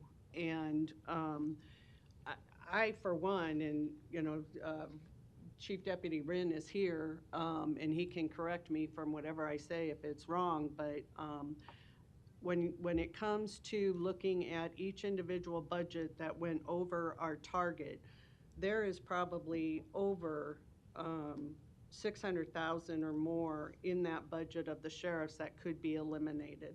There's a lot of duplication that's going on with services. It has nothing to do with public safety.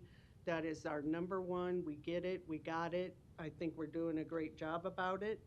But there's duplication going on in jurisdictions that we've never done services in before, and it's costing us. And actually, the other jurisdictions are paying for it as well.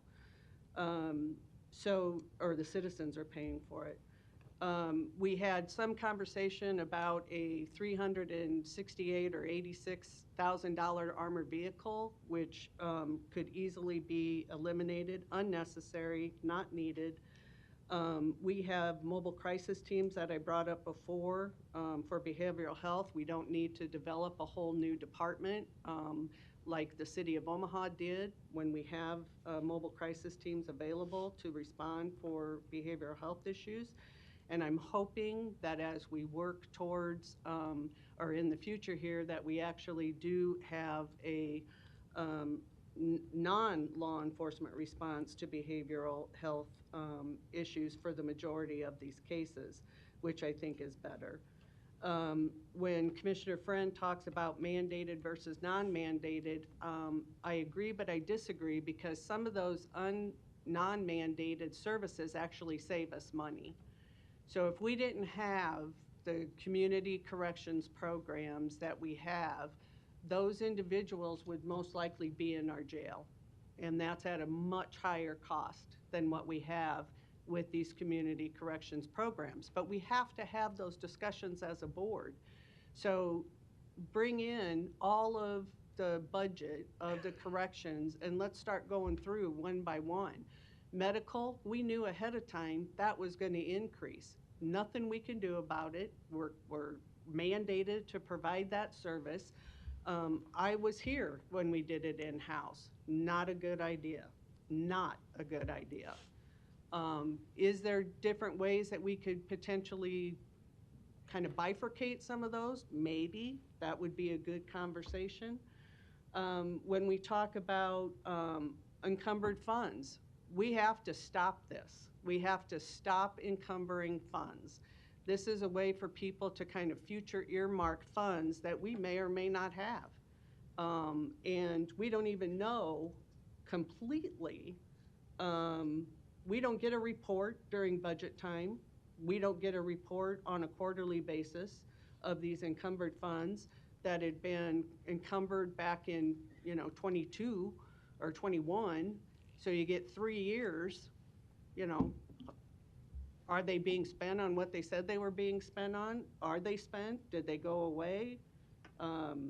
Did somebody spend it where they weren't supposed to spend it?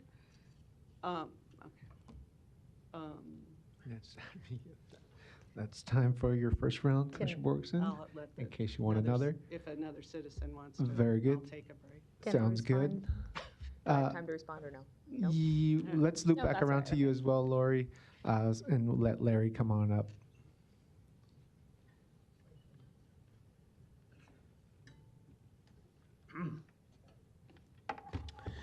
Larry Storr, 5015 Lafayette Avenue, Omaha 68132. Number of areas that I would talk specifically about, but I'm going to be general. I want to start off with the area of money spent on .com. There's been a number of times I have went and reviewed the tapes of various meetings and found that certain things were missing on the tape that were said during the meetings. Maybe because of editing, maybe because of a 20-second delay. It's not clear who .com is, because when you go on the website to look at videos, it looks like there's 3 different options for you to see the videos, but you're not real sure whether it's .com, the county, or whether it's YouTube. And I'm not sure I trust YouTube, but I do remember from October 3rd that there are items that I said that were not on the tape. And if you look a week or 2 after that, parts of that meeting from the Board of Commissioners, were on other weeks also. So you're maybe spending money for .com that's wasted. And then there was the speaker system that now you finally have the speaker system fixed. Thank you. The money you spent going to national associations, meetings, travel, the dues you spend, that could be eliminated. We want you to listen to us, not them. Okay? You're supposed to do what we tell you to do, not what they tell you to do.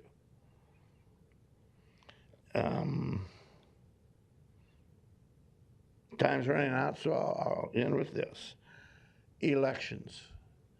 I have numerous emails to you guys asking for we the people to be put on a presentation where we're presenting and you guys are the opponents. Don't even get an answer to those emails. Well, last night I spent about the fourth time listening to presentation by a national expert who had other national experts with him on the stolen election. And guess what? We find out again that Nebraska followed the same pattern of voting fraud that most other states did. And a lot of that is inflated voter rolls that all of a sudden people died or left town and the voter roll go down again. Can you tie it back to the budget, please, Larry? Yeah. Thank Okay. you. I'm just saying, I'm going to give you guys this so you can refresh your memory about the separation of powers and who you belong to. You belong to us, not national associations.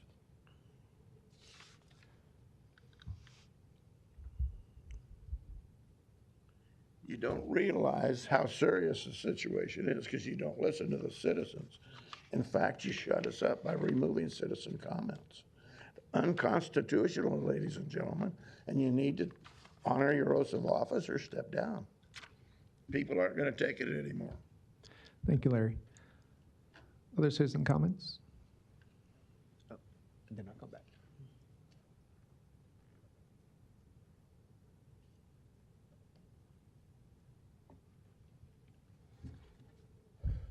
Alan Seibert, 5537 North 140th Street, Omaha, Nebraska.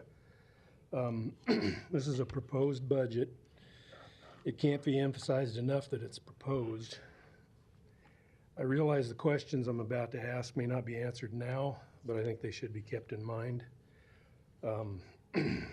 Last year at this time, property tax revenue was estimated to be 9% higher than the previous year. It was later increased to 12%. That's a significant increase, about $1.8 million. So the questions, was the cause of that variance identified? What chance is there this year for another variance? The increase from 9 to 12% last year seemed to be a factor in this board's decision to lower the county levy. What chance is there for another levy reduction after updated numbers? Again, please keep those questions in mind. Thank you. Thank you, sir. Commissioner Borgeson? Thank you, Mr. Chair. In a couple of other items, I noticed on Doug Kagan's sheet, he talked about getting rid of our public information officer, where, again, another duplication is almost $100,000 in the sheriff's budget for a civilian executive communication specialist that, again, is not needed. Would be, great to have, but not needed. When Commissioner Morgan was talking about caps, yeah, there was a 3% cap talked about by the state last legislative session. I can guarantee you now there's a 0% cap being talked about, which is even worse for our county. And with this special session coming up, we don't know what's going to come out of that. But what I fear is that our partnership that I thought had with the governor and folks to talk about what that does to counties and cities, it will be very detrimental to us. And so back to having these conversations about our budgets, I think need to come a little bit more frequently other than just at our budget time. And that's going to become even more important depending on what the state does to us. And I don't think there's one commissioner up here that's going to say that, you know, if we took deep dives into something that we could come up with cuts, because we probably, and I know we could. But again, it can't just be solely based on the non-mandated, mandated, because there are some of those non-mandated services that actually save us money. If we didn't have them, again, it would cost us more. And so those are the conversations we have to have. Maybe there's a different way of providing them. I don't know. We've never had those conversations, but I think strategically, I think we should start having much more frequent conversations about that. And again, I know it kind of sounded like I'm picking on the sheriff, but that was the largest besides corrections, and we already talked about that with the medical. But, you know, there's nice things to have. There's great, you know, multiple task forces to create and have out there in the community. But if our number one priority is public safety, patrolling the unincorporated areas of Douglas County, responding to the crime and calls in those areas, then that's what we should be doing. We have increased just in a year or two from 131 or 143 in 2023 to 156 in 2025. That's 13 more deputies, and they're actually hiring them at a lateral now where somebody comes over at where they're leaving their current position, which is costing us more, and there's another almost $64,000 in this year's budget to make up that difference for lateral versus entry-level hires. So we're hiring at a much higher level than we were if we're hiring entry level. But again, we need to have conversations about that. And so I too think that, especially with this budget and with what we know is coming down from the state, when it not only just inheritance tax, we should be having a plan in place for when that goes away, whether it be a tiered down effect or a one wipe it all out next year. We should have a plan on how we're going to address this fiscally in Douglas County. So I'll leave it there for now. That's time. Thank you. I'll take a quick round. In a second here, Lori, I'll let you finish your thoughts that you wanted to finish. Before that, I'll mention, as far as Mr. Seibert, is that the name? You mentioned the potential for lowering the lid this year like we did last year. Last year, I was a co-sponsored for lowering the lid, and we did approve that. And we mentioned that we would continue to look at our budget, the assessments, budget, et cetera, to see if we could lower it again. I think that's something that we would entertain if the state was not strongly threatening to severely harm our budget revenue moving forward, starting with the special session in July this month. And so if they're going to do that, then we're really going to be in a bind and might have to start looking at the cuts being discussed. If they weren't doing that, then by all means, I think we would be talking about a levy decrease again this year, just like last year. But we will wait and see what will happen with that special session, which is coming up shortly. Nonetheless, I do agree we need to do planning for options B, C, and D if the stuff hits the fan, so to speak. We need to look at, I've mentioned to a few commissioners and to our staff that I would like to see a list of potential services that support different things at the state level that we have been funding in the past that maybe could be looked at, not because we want to start cutting these things, but we might have to start cutting things. We fund the state extension office in Douglas County, right? A lot of people like the extension office. Well, you know, we're going to face challenges in the future. Those are the kind of things we're trying to start looking at. Some people like the law library. I know Commissioner Kavanaugh really supports the law library, but some people will start saying, do we need to have a law library? You know, we're going to have to start facing a lot of tough things if the ledge does what it's threatening to do. And that also includes You know, last meeting, we supported the JDI position, which supports probation services and supports the juvenile justice kind of stakeholders coming together, et cetera. That's something that definitely would be looked at if we have to start fixing cuts for future years. As far as non-mandated services, yeah, by all means, we have to look at everything. I do think, I agree with Commissioner Borgeson, we have to look at everything, but also with some brain power behind it, some strategy behind it.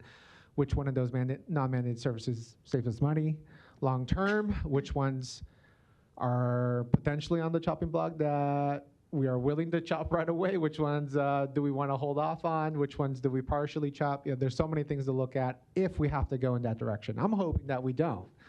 I'm hoping that the state looks at the main cause for high property taxes, funding the schools, 55% more or less of your tax bill. If they can address that, then the tax bill will definitely decrease. What's ironic is that if they put local caps on local government, it's actually not going to decrease your property tax bill. They're going to cap it moving forward, and the property tax itself stays relatively where it's at with moderate increases moving forward. You're not going to actually see a substantial decrease. So they're actually not addressing the problem.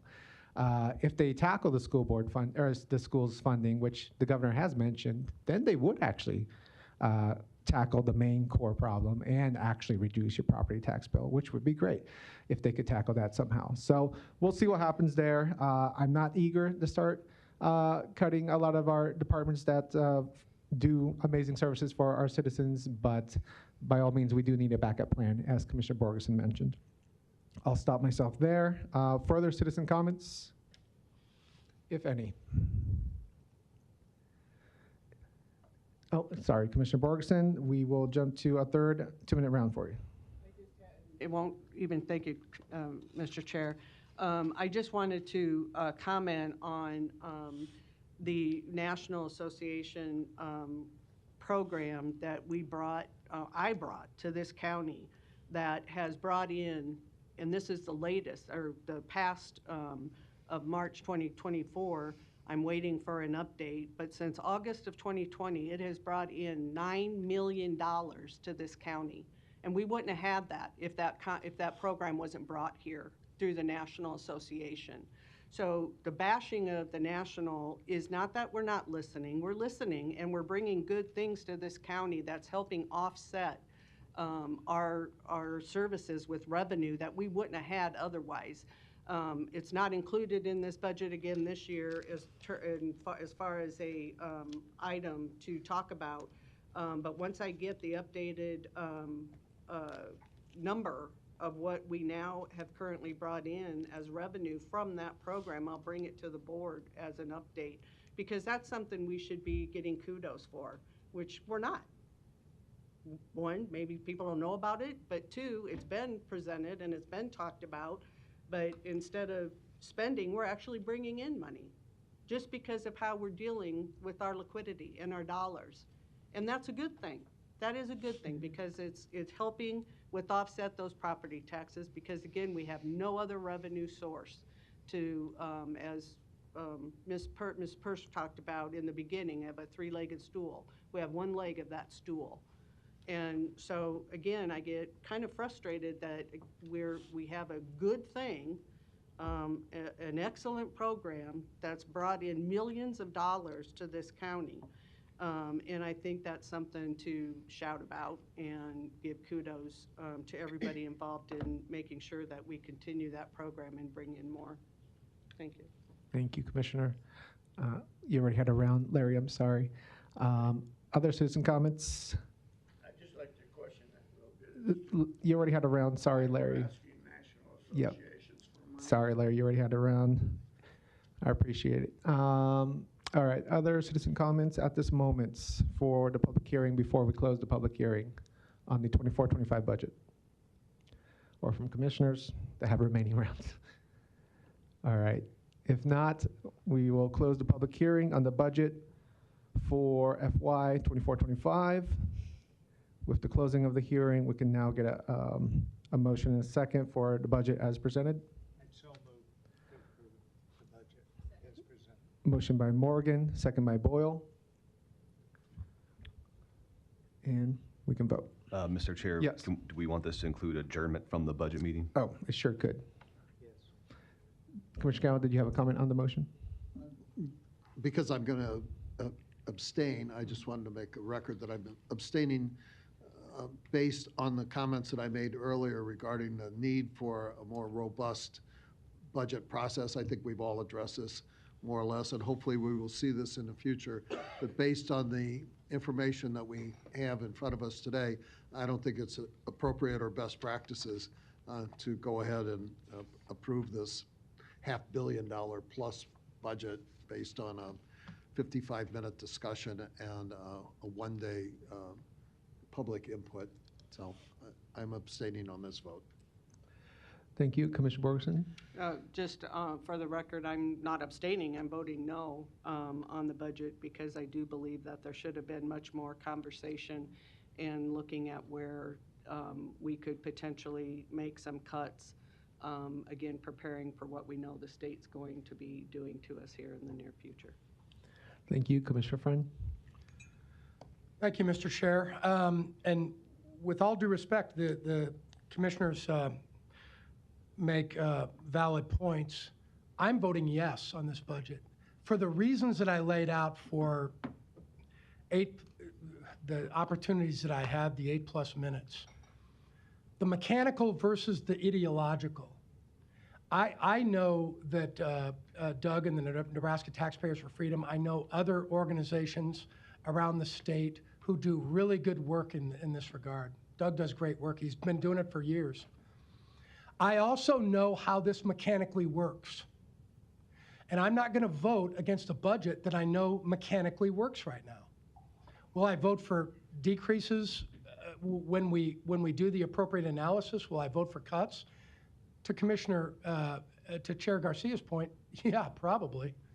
When we have the opportunity and we can take those mechanical pieces and go, look, here's where we're at.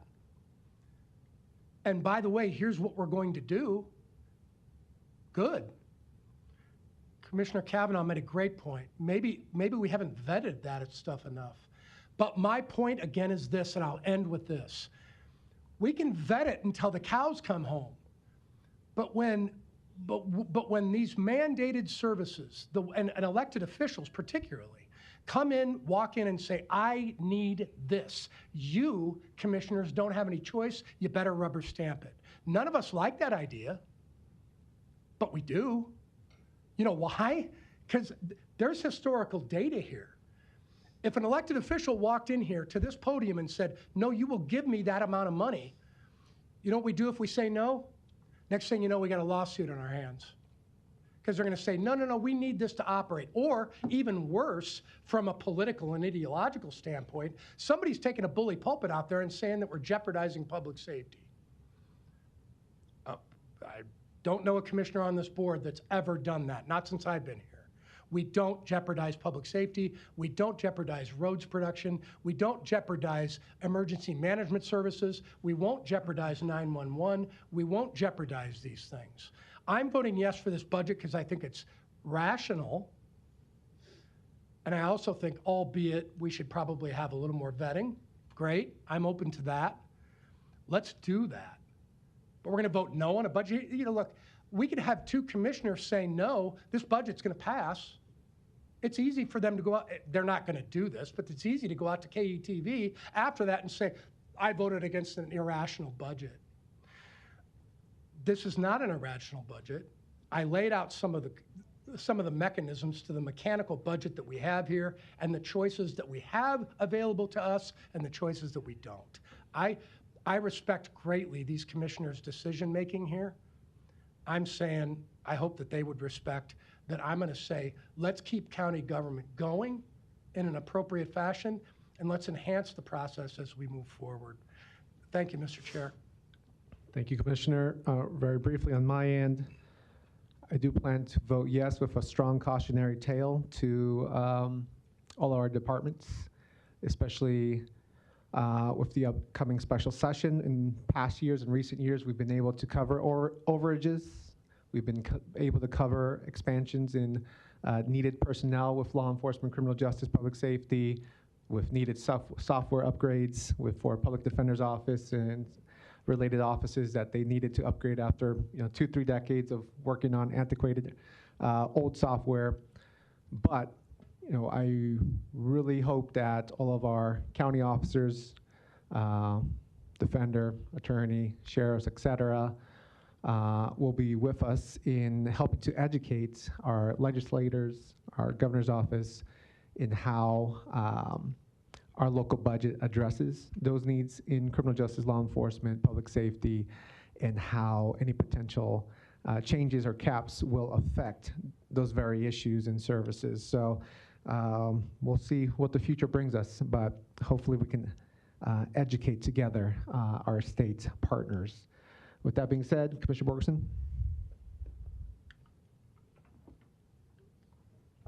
Thank you, Mr. Chair. Again, it has nothing to do with me being against anything. It's being against not having further conversations or individual departments or offices. It's not having that conversation since we had presentations of departments that have gone over. That's it. That's all we had. And no other conversation about what we could do or not do or should do or maybe do. So that is what my issue is. This is, again, to Commissioner Friend's point, a 55-minute conversation, or whoever said it, 55-minute conversation about a multi-million-dollar budget that, again, we are going to be in a world of hurt depending on what happens during the special session and also next year with the legislative session. So I think we just need to be more prepared. That's all. Thank you, Commissioner Borgeson. And just to finish my thought and cautionary tale, if we are capped at a hypothetical 3%, let's say, there's been mentions of 0%, 3%, maybe a 6% exception for criminal justice.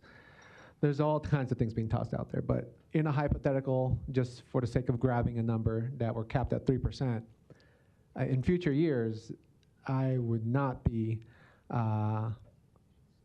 open to voting yes on overages at 6%, 7%, anything above 3%, essentially, because we have to stay in budget. We have to have a balanced budget. We can't have a negatively balanced budget, so to speak. So I just wanted to cap off my cautionary tale. Yes, I'm going to support some of the increases in overages this year because those departments are important in many different ways.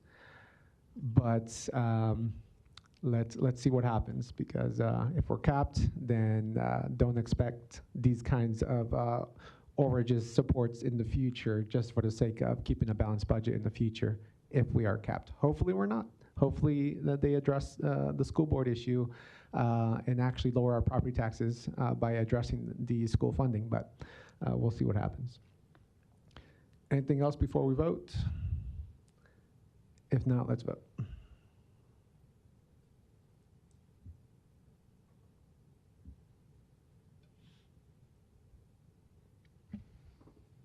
Motion passes. Commissioner Kavanaugh abstaining, Commissioner Borgeson voting no, all other commissioners voting yes. Thank you. And that included adjournment of the budget hearing and meeting, which means we can move to reconvene Board of Commissioners meeting. Do I have a motion second? So moved. Motion by Morgan, second by Friend. Please vote.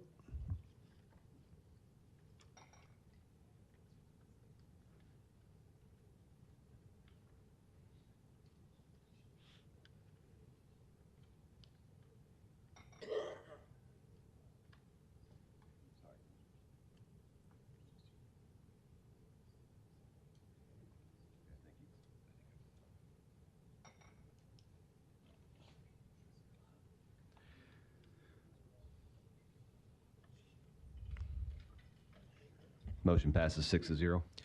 This reconvenes our Board of Commissioners meeting. We do have a need for executive session for reasons of contract negotiation, litigation, and personnel and legal advice. Do I have a motion and second to go into executive session?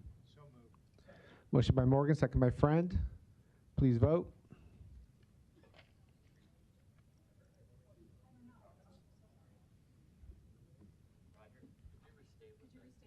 Oh, what was the correction?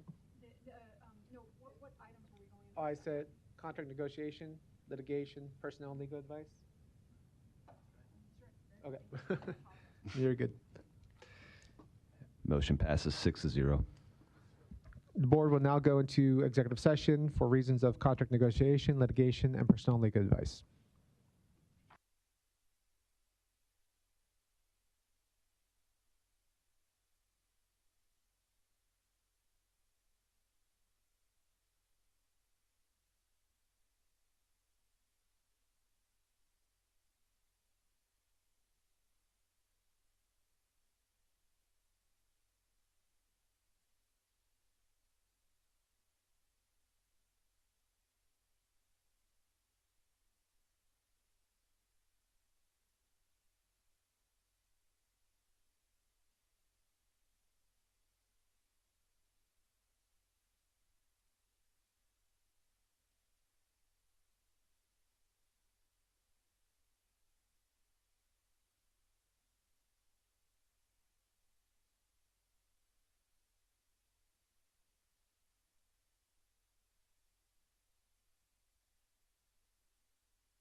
Motion to reconvene and adjourn by Commissioner Borgeson, second by Commissioner Boyle.